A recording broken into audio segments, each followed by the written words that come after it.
اللهم اجعل في قلبي نورا.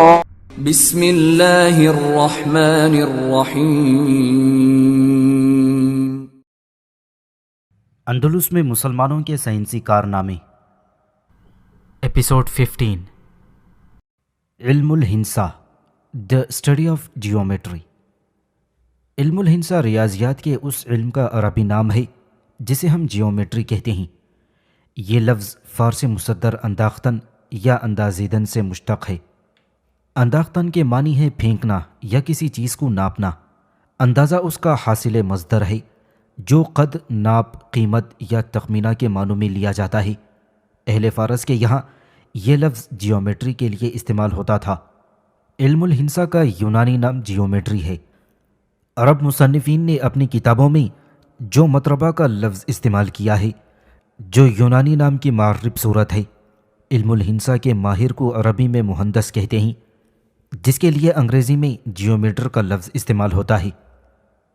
علم الہندسہ یعنی جیومیٹری سے عربوں کی واقفیت کا آغاز اس وقت ہوا تھا جب عہد عباسی میں حجاج بن یوسف ابن مطر نے اقلیدس یعنی یوکلڈس کی مبادیات یعنی ایلیمنٹس کی پہلی 6 کتابوں کا ترجمہ عربی میں کیا تھا. اس کے بعد ارکیمیڈیز کی ہندسی تصنیفات، اپولونیس کی کتاب المخروطات یعنی کونکس اور یونانیوں کی دوسری کتابوں کو عربی کا جامہ پہنایا گیا تھا. ان ترجموں سے عربی زبان میں علم الہندسہ کے موضوع پر قابل قدر مواد سمٹ آیا. علم الہندسہ میں مسلمانوں کا تخلیقی کام مامون رشید کے عہد سے شروع ہوا، جب بغداد میں موسیٰ ابن شاکر کے 3 بیٹوں محمد، احمد اور حسن نے یونانی تحریروں سے واقف ہو کر اسے مطالعے کا موضوع بنایا. یہ تینوں بھائی مشترکہ طور پر کام کرتے تھے، اس لیے مورخین نے ان کے کارناموں کو کسی ایک بھائی سے منسوب کرنے کے بجائے تینوں بھائیوں یا موسیٰ کے تینوں بیٹوں بنو موسیٰ سے منسوب کیا ہے. قیاس سے اس قدر معلوم ہوتا ہے کہ ان میں محمد اور حسن کو جیومیٹری اور احمد کو میکانیکات سے دلچسپی تھی. زمانے کا تعین کرنے کے لیے اس قدر معلوم ہے کہ بڑے بھائی محمد نے 873 عیسوی میں وفات پائی تھی. بنو موسیٰ نے جو کتابیں تحریر کی ہیں ان میں سب سے اہم تصنیف کتاب معرفہ المساحۃ الاشکال بسیط القریہ کے عنوان سے معروف ہے. اس کا ترجمہ 12ویں صدی عیسوی میں جیرارڈ آف کریمونا نے لاطینی زبان میں کیا تھا، جو مغربی دنیا میں ازمانہ وسطیٰ کے دوران اور اس کے بعد بھی بہت مقبول رہا. یہ تصنیف 18 مقالوں پر محیط ہے، جن میں جیومیٹری کے مسائل پر خالص ہندسی نقطہ نظر سے بحث کی گئی ہے. ریاضی کی دنیا میں یہ پہلی کتاب ہے جس میں رقبہ اور حجم نکالنے کا یونانی قاعدہ دائرے اور کرہ کی پیمائش کے لیے استعمال ہوا ہے. کتاب میں بعض ایسے مسائل کو بھی زیر بحث لایا گیا ہے جو یونانیوں کی کتابوں میں موجود نہیں تھے. مزید برآں کتاب میں دائرے اور کرہ کی پیمائش سے متعلق بعض ایسے ثبوت پیش کیے گئے ہیں جو بالکل جدید تھے. مصنفین نے کتاب میں جن مسئلوں پر بحث کی ہے ان میں دائرے کا رقبہ معلوم کرنا جب اس کے اضلاع معلوم ہوں، مخروط اور مخروق مقطوع کی سطح کا رقبہ معلوم کرنا، کرہ کی سطح کا رقبہ اور اس کی جسامت معلوم کرنا، 2 اوسط متناسبات کا تعین اور زاویے کی تثلیث وغیرہ شامل ہیں.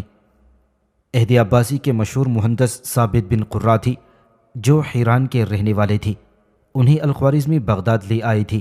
بنو موسیٰ کی فرمائش پر انہوں نے یونانی حکمہ ارکیمیڈیز، اقلیدس، بطلموس اور جالینوس کی متعدد کتابوں کو عربی کا جامہ پہنایا. اس بنا پر وہ مترجم کی حیثیت سے زیادہ مشہور ہوئے، حالانکہ انہوں نے فلسفہ اور طب میں 150 کتابیں یادگار چھوڑی ہیں. ثابت نے ریاضی کو اپنے خصوصی مطالعے کا موضوع بنایا اور جیومیٹری کے موضوع پر کئی کتابیں لکھیں. انہیں عربوں کا سب سے بڑا مہندس مانا جاتا ہے. ان کی تصانیف میں سب سے اہم کتاب المفروضات ہے، جس میں انہوں نے جیومیٹری اور الجبرا کی 36 مسائل بیان کیے ہیں. 12 مسائل عملی ہندسے سے متعلق ہیں. جیومیٹری کا ایک مسئلہ 2 رقمی مساوات کے حل کے ضمن میں آتا ہے. اعداد کے نظریے کے مطابق کتاب میں 10 مسئلوں کا بیان ہے اور اس کتاب میں اعداد متاحبہ یعنی امیکیبل نمبرز پر بھی روشنی ڈالی گئی ہے، جو ثابت کے لیے وجہ شہرت بنے ہیں. ثابت نے اعداد متاحبہ دریافت کرنے کا جو قاعدہ فراہم کیا ہے وہ بعد کے ریاضی دانوں کے لیے تحقیق کا موضوع بنتا رہا. آگے چل کر کمال الدین فارسی نے ثابت کے قاعدے کی تائید میں اعداد متحبہ کا ایک جوڑا پیش کیا، جس میں ایک عدد 17926 ہے اور دوسرا 18416 تھا۔ 17ویں صدی میں محمد باقر یزدی نے اعداد متحبہ کی ایک اور جوڑی دریافت کی تھی۔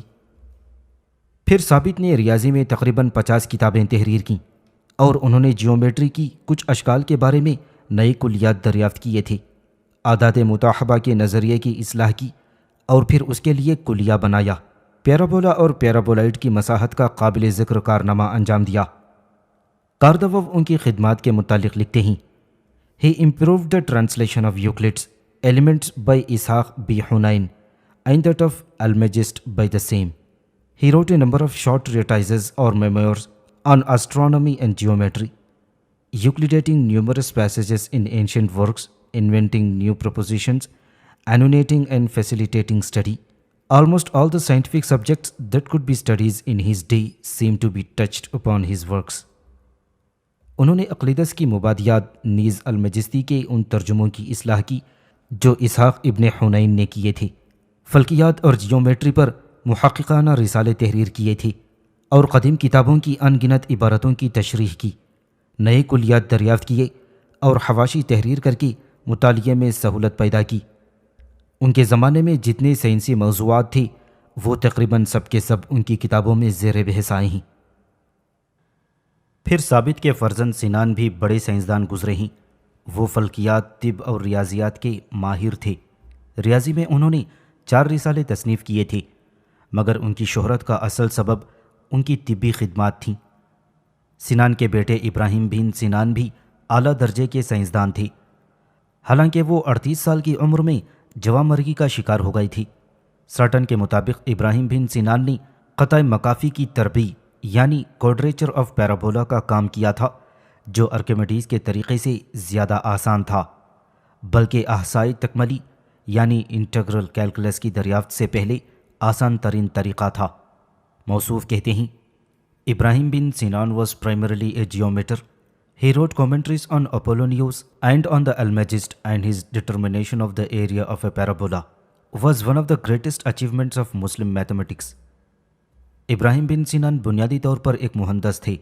انہوں نے اپولونیوس اور المجستی کی شرح لکھی تھیں، نیز انہوں نے قطع مکافی کا رقبہ معلوم کیا جو مسلم ریاضی کے عظیم ترین کارناموں میں سے ایک ہے۔ القوہی نے ریاضی میں 8 کتابیں لکھی ہیں، جن میں سے ایک تصنیف رسالہ فی البرکال التام کے عنوان سے ہے۔ القوہی نے جیومیٹری کے ایسے مسائل کو حل کیا ہے جو 2 درجی یا اس سے زیادہ درجوں کے مساواتوں میں تحلیل کیے جا سکتے ہیں۔ عمر خیام نے انہیں عظیم ریاضی دان مانا ہے۔ کاردوو کا بیان ہے کہ ارکمیڈیز نے اپنی تصنیف قرہ اور بیلن سلینڈرو دس فیریٹ میں جس دعوے کو ثابت کرنے میں ناکام ہوا تھا، اسے القوہی نے بڑی ذہانت کے ساتھ حل کیا تھا اور اس کے شرائط پر بحث کی۔ جارج سارٹن القوہی کی خدمات کے متعلق لکھتے ہیں، He devoted his attention to those Archimedean and Apollonian problems leading to equations of higher degree than the second. He solved some of them and discussed the conditions of solvability. These investigations are among the best Muslim geometry. انہوں نے ارکمیڈیز اور اپولونیوس کے ان مسئلوں پر اپنی توجہ مرکوز کر دی تھی جن سے 2 درجی سے اونچی مساواتیں پیدا ہوتی ہیں۔ انہوں نے ان میں سے بعض مسئلے حل کیے اور ان کی تحویل کے شرائط پر بحث کی۔ یہ تحقیقات مسلمانوں کی بہترین ہندسی سرمایہ تحقیق کا حصہ ہیں۔ جیومیٹری کے مسلم ماہرین کو بعض مسائل سے زیادہ دلچسپی رہی ہے۔ ان میں ایک مسئلہ زاویے کی تثلیث ہے۔ کاردوو کا بیان ہے کہ عرب اس مسئلے کو حل کرنے کے کئی طریقے جانتے تھے۔ ایک لائق مہندس ابو سعید احمد بن محمد الجزی، جنہوں نے ایک ایسا حل نکالا تھا جو ان تمام حلوں پر مشتمل تھا۔ یہ حضلولی شکل اور ایک دائرے کی تختی پر مبنی تھا۔ الجزی المتوفہ 1020 عیسوی وہ پہلے سائنسدان ہیں جنہوں نے کروں اور مخطوطی خطوں پر اولین کتاب تصنیف کی۔ اس کے علاوہ انہوں نے مخروطی پرکاروں کی ساخت اور مساوی الاعضاء حضلولی شکل کے کسی دائرے کی تختی کے ذریعے زاویے کی تثلیث کا طریقہ دریافت کیا تھا، جس نے بڑی مقبولیت حاصل کی۔ ان کی عظمت کا اندازہ اس سے لگایا جا سکتا ہے کہ البیرونی نے قبلے کی صحیح سمت متعین کرنے میں ان کی طرف رجوع کیا تھا۔ علم الہندسہ یعنی جیومیٹری کے مسائل اکثر حسابی کتابوں میں بیان ہوئے ہیں، اس لیے ان پر الگ سے تبصرہ کرنا بیجا ہے۔ تاہم بعض علماء نے اس پر الگ سے بھی کتابیں تحریر کی ہیں۔ ان میں ابو الوفا خاص طور پر قابل ذکر ہیں، جنہوں نے اس موضوع پر ایک مستقل کتاب تحریر کی تھی۔ ابو الوفا نے علم الہندسہ سے متعلق بہت سے مسائل اپنی تصنیف کتاب فی ما یحتاج الیہ الکتاب والعمال من علم الحساب میں بیان کیے ہیں۔ حالانکہ یہ کتاب زیادہ تر علم حساب سے تعلق رکھتی ہے۔ اس کے تیسرے حصے میں ابو الوفا نے عام مستوی اور سہ ابعادی اشکال کی پیمائش کے اصول بیان کیے ہیں۔ ان میں تکونوں، مختلف قسم کے چوکوروں، دائروں اور اس کے حصوں سے لے کر کرہ اور قطع کرہ تک کی شکلیں دی گئی ہیں۔ اس کے بارے میں بعض محققین کا خیال ہے کہ یہ کتاب شاید ان کے ایک شاگرد نے تیار کی ہے، جس میں انہوں نے اپنے استاد کی درسی تقریروں کو محفوظ کیا ہے۔ کتاب عربی اور فارسی دونوں زبانوں میں محفوظ ہے۔ مصنف نے ان میں ان شکلوں کو بیان کیا ہے جن سے اہل حرفہ اور کاریگروں کو سابقہ پڑتا ہے۔ اس میں سادہ مستوی اشکال سے لے کر متساوی الاعضاء، نیم متساوی الاعضاء اور کثیر السطوح تک کے مسائل پر بحث کیا گیا ہے۔ ان میں وہ مسائل خاص طور پر قابل ذکر ہیں جو مستر اور غیر متغیر زاویے پرکار کے ایک ہی پھیلاؤ سے ہندسی مسائل کو حل کرنا ابو الوفا کے شاندار کارناموں میں شمار ہوتا ہے۔ اس کا بیان سب سے پہلے انہی کی تصنیف میں ملتا ہے اور وہی اس کے موجد ہیں۔ سارٹن ان کی خدمات کے متعلق لکھتے ہیں: Solution of a geometrical problems with one opening of a compass. Construction of a square equivalent to the squares, regular polyhedra based on pappos. Approximative construction of a regular heptagon, taking for its sides half of the side of the equilateral triangle inscribed in the same circle. Construction of a parabola by points.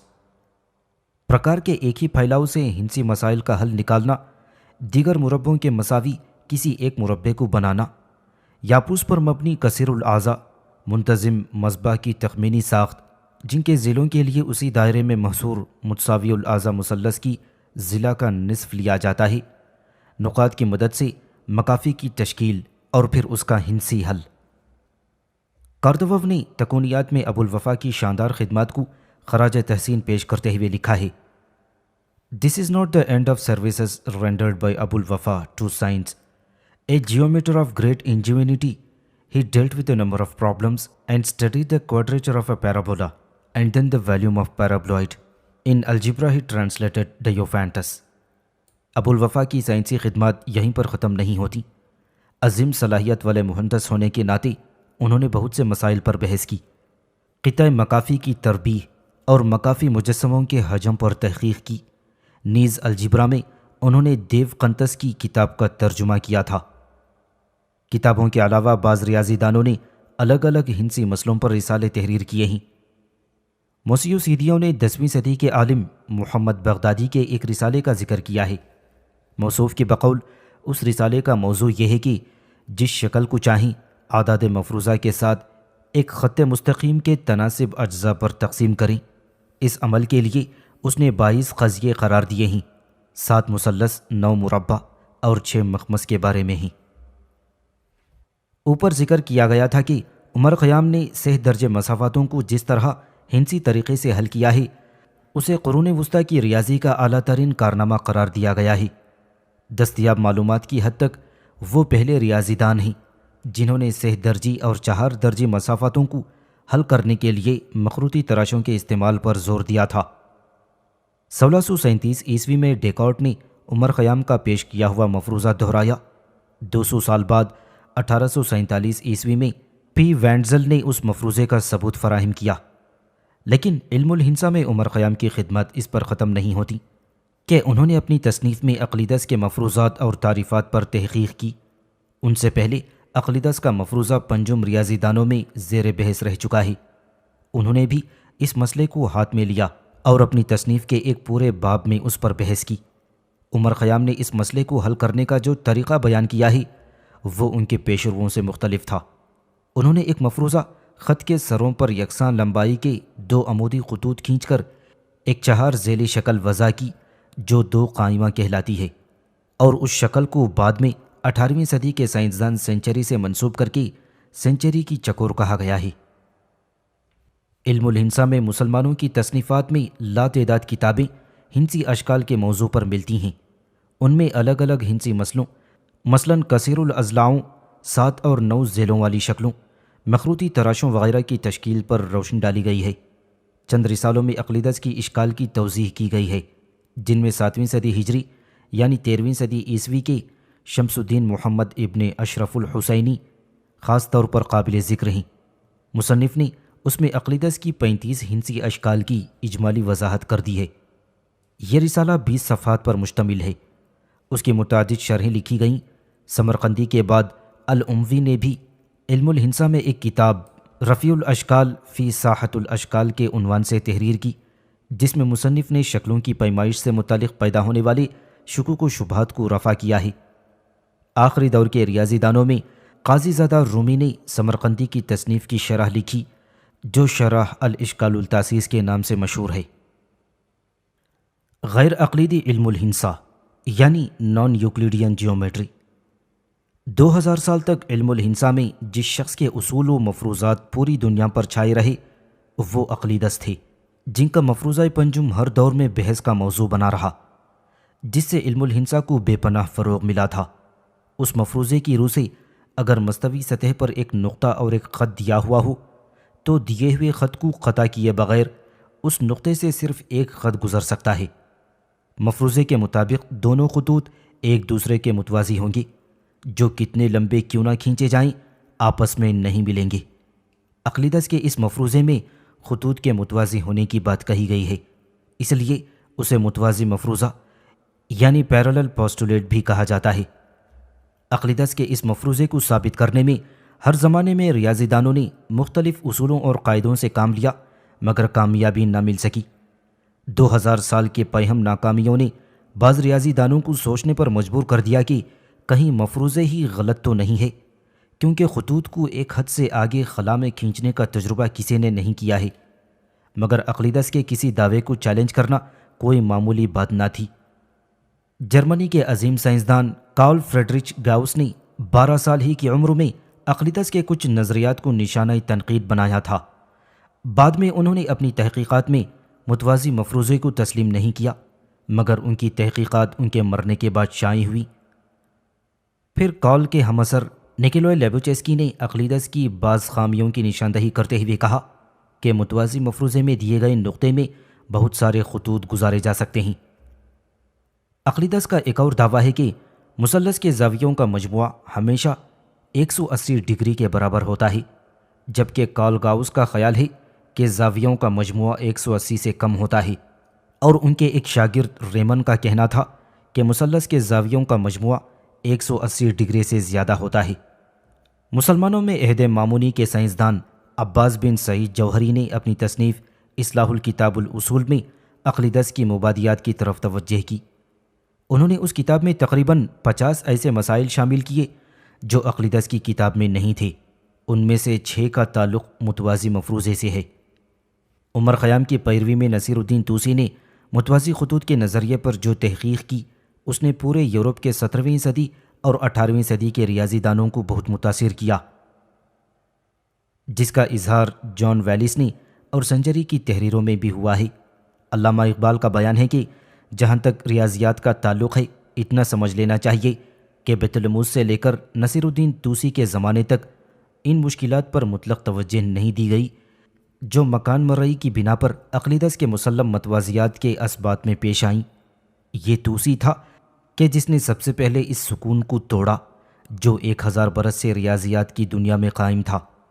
مگر پھر جب طوسی ہی نے اس مسلمے کو زیادہ بہتر صورت دینے کی کوشش کی تو محسوس کیا گیا کہ ہماری یہ کوشش جب ہی کامیاب ہو سکتی ہے جب مکان مرئی کو سرے سے نظر انداز کر دیا جائے۔ گویا کہ یہ طوسی ہی تھا جس نے مکان کثیر الابعاد میں حرکت کے اس تصور کی داغ بیل ڈالی جو عہد جدید میں قائم ہوا تھا، گو معمولی طور پر ہی صحیح۔ یورپ والوں کا کہنا ہے کہ سب سے پہلے کارل گاؤس اور لوباچسکی نے یہ ثابت کر دیا تھا کہ مثلث کے زاویوں کا مجموعہ 180 ڈگری سے کم ہوتا ہے۔ لوباچسکی کی تحقیقات میں اس ثبوت کو اہم مقام حاصل ہے، مگر ان سے 500 سال پہلے نصیر الدین طوسی الرسالۃ الشافیہ میں اسے ثابت کر چکے ہیں۔ اسی طرح ثابت بن قرہ، عمر خیام اور توسی نے سینکڑوں سال پہلے وہ چوکور بھی استعمال کیا ہے جسے سنچری کی چوکور کہا جاتا ہے۔ خلاصہ کلام یہ ہے کہ غیر اقلیدسی جیومیٹری کے ارتقاء میں مسلمانوں نے قابل ذکر خدمات انجام دی ہیں۔ یہ الگ بات ہے کہ ان کی خدمات سے اکثر لوگ بے خبر ہیں۔ علم المثلثات یعنی ٹریگنومیٹری۔ علم المثلثات یا تکونیات وہ علم ہے جس میں مثلث کے ذیلوں اور زاویوں کی باہمی نسبت سے بحث کی جاتی ہے، اسے ٹریگنومیٹری کہا جاتا ہے۔ علوم ریاضیہ کی دوسری شاخوں کی طرح ٹریگنومیٹری بھی مسلمانوں کی عقلی سرگرمیوں کی جولانگاہ رہی ہے۔ مسلم سائنسدانوں میں سب سے پہلے الخوارزمی نے زیج السند ہند میں جیب زاویے کی جدول تیار کر کے شاندار روایت کا باب کھول دیا۔ سارٹن کا بیان ہے کہ الخوارزمی کی زیج میں نہ صرف جیب زاویہ یعنی سائن کی جدولیں دی گئی ہیں بلکہ اس میں ذل یعنی ٹینجنٹ کا بھی بیان ہے۔ ول ڈورانٹ کا کہنا ہے کہ یہ اولین جدولیں ہیں جو اب تک معلوم ہوئی ہیں۔ جیب زاویہ کی جو جدولیں الخوارزمی نے دی ہیں ان میں 60 کی مقدار کو بنیاد مانا گیا ہے۔ چونکہ زیج السند ہند ایک زمانے تک مقبول عام رہی، اس لیے مسلم ماہرین نے اکثر 60 کی مقدار کو اپنی تحقیقات کی اساس بنایا تھا۔ الخوارزمی کی جدولوں کے بعد 9ویں صدی عیسوی کے مسلم حیاتدان احمد بن عبداللہ المروزی المعروف باحبش نے تکونیاتی نسبتوں کو اپنا موضوع فکر بنایا اور جیب یعنی سائن اور جیب معکوس یعنی ورس سائن کی وضاحت کی۔ ان میں پہلے الخوارزمی نے جیب معکوس کو جیب منقوس سے بھی تعمیر کیا تھا۔ حبش پہلے شخص ہیں جنہوں نے اسے جیب معکوس کا نام دیا ہے۔ انہوں نے الخوارزمی کی پیروی میں مختلف نقشے یعنی جدولیں تیار کیے تھے اور مختلف مقداروں کے لیے ذل یعنی ٹینجنٹ کی جدول تیار کی، جس کے بارے میں کہا جاتا ہے کہ یہ اپنی قسم کی اولین جدول ہے۔ حبش نے طول ذل یعنی امرا ایکسٹینسا کے تفاعل کی تعریف کی تھی اور سورج کے ارتقاء سے اسے معلوم کرنے کا طریقہ بھی بیان کیا تھا۔ قاردوہ فلکیات میں ان کی نمایاں خدمات اور ان کی عظمت کا اعتراف کرتے ہوئے لکھتے ہیں But his greatest claim to fame is undoubtedly that if he did not discover, he at least popularized the first notions of trigonometrical ratios as we use them day to day. Whereas Ptolemy used chords for the calculation, of which he had only one main theorem, a very clumsy one. Al-Battani substituted this sign for the chord. لیکن وہ اس شہرت کے بلا شبہ سب سے بڑے مستحق ہیں، گرچہ کہ انہوں نے تکونیاتی نسبتوں کے اولین تصورات کو ایجاد نہیں تو کم از کم رائج تو کیا ہے۔ بطلموس تحسیب کے لیے وطر استعمال کرتے تھے، جس کے لیے ان کے پاس صرف ایک اصل تھیورم تھا اور وہ بھی بھونڈا۔ البتانی نے وطر کی جگہ جیب یعنی سائن استعمال کیا تھا۔